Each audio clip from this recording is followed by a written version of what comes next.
So last time we got to this point, we wrote down the probability. Basically, we did this. We said, okay, here's my real number line,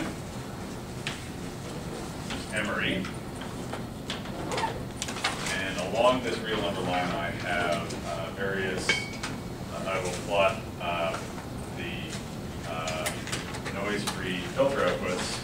Say S0 is here, S1 is here, S2 is here, and so on up to S minus 2 and S minus 1.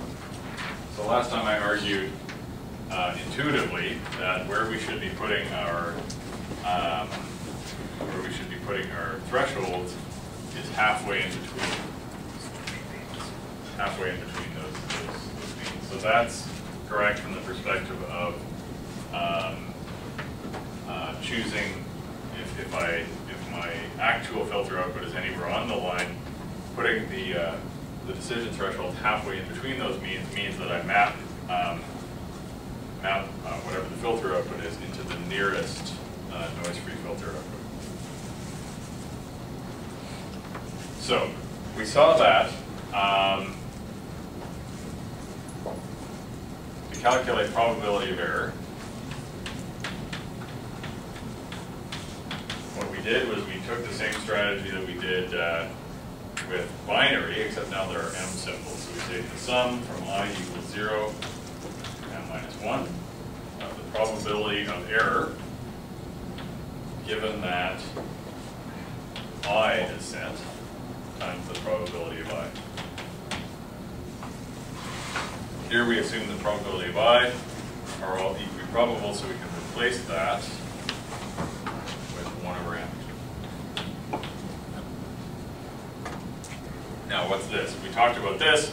Probability of error given that I was sent. So we have two cases.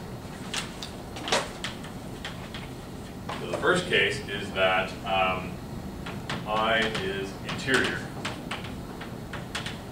In other words, we have noise-free filter outputs on either side.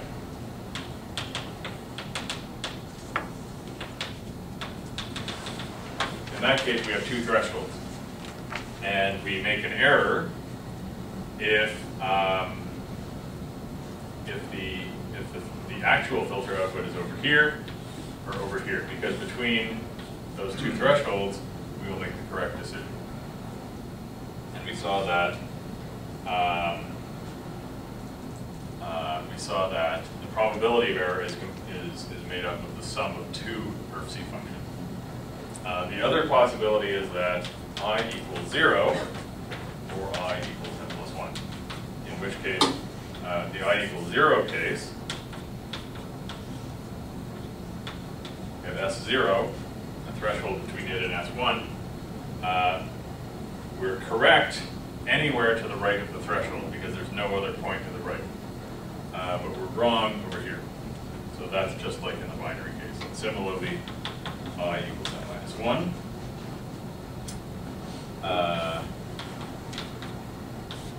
This would be S m minus 1, S m minus 2. We are wrong anywhere to the right of that threshold. So this is calculated by a pair of ERF-Cs, and these are each calculated by single ERF-Cs. So we get the following expression.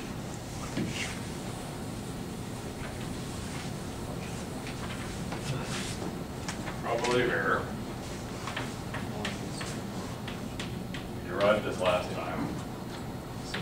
Is 1/2m ERF-C. Okay, this is for I equals 0.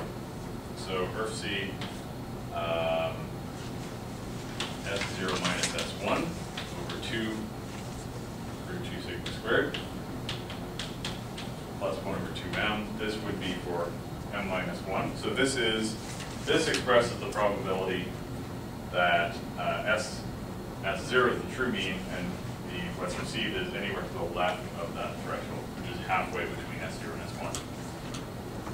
This is that event, which is ERF-C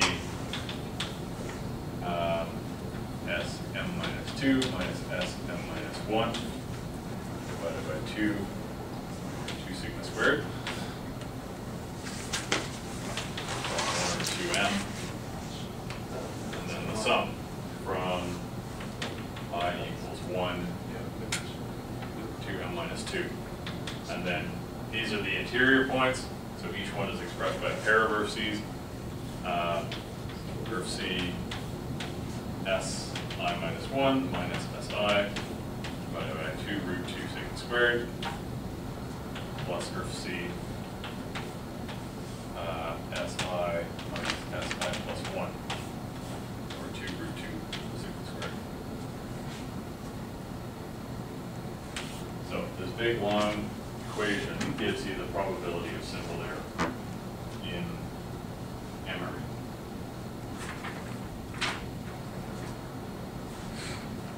Okay, let's take this one step further. We started down this road last time, but let's say all noise-free filter outputs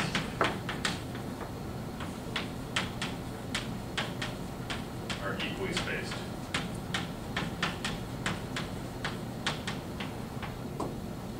What that effectively means is that,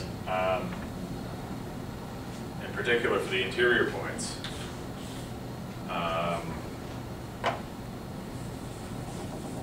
if they're all equally spaced,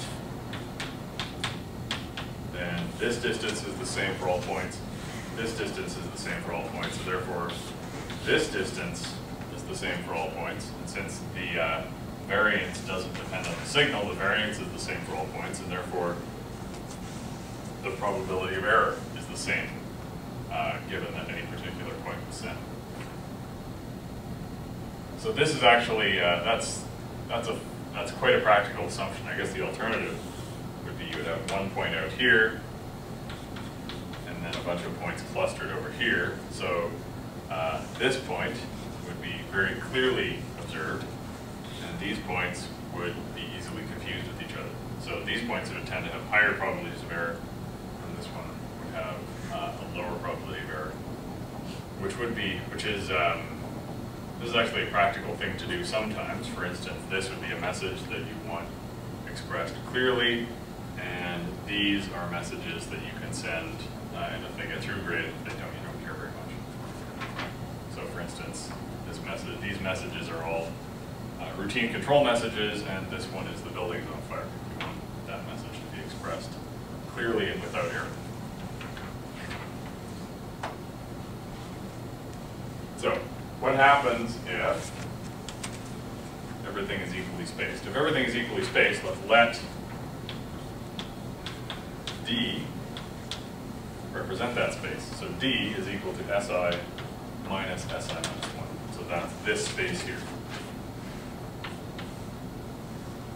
The interval between adjacent noise-free filter outputs. And that's true for 0 less than or equal to I. Oh, excuse me. Si minus Si plus 1. 0 less than or equal to I less than M minus 1. So then every point along this number line, every noise-free filter output is the same distance apart. So how does that affect this expression? So S0 minus S1, that's the distance between two adjacent points. So that becomes D.